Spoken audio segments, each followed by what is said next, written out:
बहुत सारे स्टूडेंट होते हैं जिनका सवाल होता है कि सर अगर मान लो कोई ऐसा प्रश्न आ जाता है परीक्षा में जिसके बारे में हमको बिल्कुल आइडिया नहीं है या हमको याद नहीं आ रहा कि भाई क्या लिखें इसके अंदर, तो उस प्रश्न को अटेम्प्ट करना जरूरी है? अगर हम उसको छोड़ देते तो क्या होगा? मैं सिंपल सा एक ही जवाब मेरा है कि आपको 5 यूनिट आती है डीसीए में, चाहे फर्स्ट वाले हो, चाहे सेकंड वाले हो, चाहे पीजीडीसीए वाले हो, 5 यूनिट आपको आएगी। आपको पांचों की पांचों यूनिट अटेम्प्ट करना है। आपको पांचों यूनिट अटेम्प्ट करके आना है। आपको किसी भी यूनिट का कोई सा भी प्रश्न छोड़कर नहीं आना है।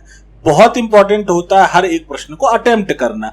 अटेम्प्ट करने का मतलब यह हो गया कि अगर मान लो 8 नंबर का वो क्वेश्चन है और उस 8 नंबर के क्वेश्चन में आपको 4 मार्क्स भी आ जाते हैं तो वो आपके परसेंटेज को बढ़ाने में बहुत सहयोग करते हैं, योगदान करते हैं। इसलिए आपको किसी भी प्रश्न को छोड़कर नहीं आना है। अब अगर प्रश्न बन ही नहीं रहा है तब क्या किया जाए? ऐसी कंडीशन में क्या किया जाए?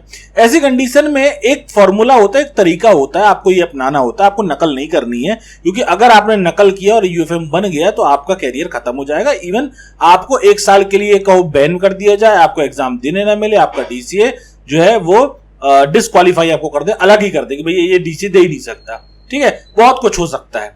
तो यूएफएम तो मत ही करवाइएगा, आप नकल ना करें, वो सबसे बेहतर ऑप्शन है।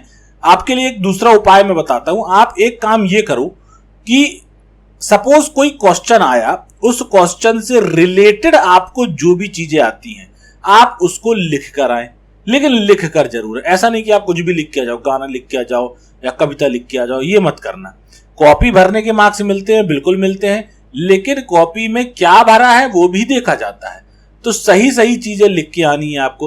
हाँ, एग्जैक्ट अगर आपको उस क्वेश्चन का आंसर नहीं आ रहा है तो आप उससे रिलेटेड जो आपको आ रहा है आप वो लिख के आ जाइए, उसके बारे में लिख के आ जाइए, उसकी डिटेल लिख के आ जाइए। उसमें भी आपको कहीं ना कहीं 8 में से 3 नंबर, 4 नंबर, 5 नंबर आपको मिल ही जाएंगे। एक मैं थ्योरी समझाता हूं कि मान लो एक पेड़ होता है, उस पेड़ के साथ एक बकरी होती है। अगर आपसे 2 चीजें आई कि भाई निबंध आने वाला है, 2 में से किसी एक का निबंध आने वाला है और आपको याद है किसके बारे में, पेड़ के बारे में आपको पूरा निबंध याद है कि पेड़ क्या होता है, कितने प्रकार के होते हैं, लेकिन पेपर में आ गया बकरी के बारे में लिखो और आपको बकरी के बारे में नहीं पता। तो आपने क्या किया, उस बकरी को कहीं ना कहीं कनेक्ट कर दिया पेड़ से और उसके बाद पेड़ के बारे में लिखकर आ गए। इसका मतलब क्या हुआ, आपको जो टॉपिक मिला था, बात समझना, आपको जो टॉपिक मिला था उस टॉपिक को आपने अपने टॉपिक तक लेकर आ गए कहीं ना कहीं से कनेक्ट करके, जहां पर आपकी स्पेशलिटी है। आपको पता है कि भैया इसके बारे में मेरे से बन जाएगा लिखते, इसके बारे में डिटेल आपको पता है, तो आपने जो टॉपिक आया है उसको अपने टॉपिक तक लेके आ जाओ और अपने टॉपिक को जो आपसे बनता है उसको डिटेल में समझा दो।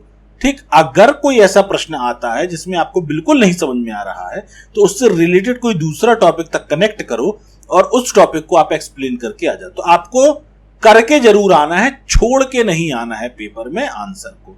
ये तकनीक अपनाओ या जो आपसे बनता है उसके बारे में रिलेट करके थोड़ा बहुत लिख के आइए, लेकिन लिख के आइए। ठीक है।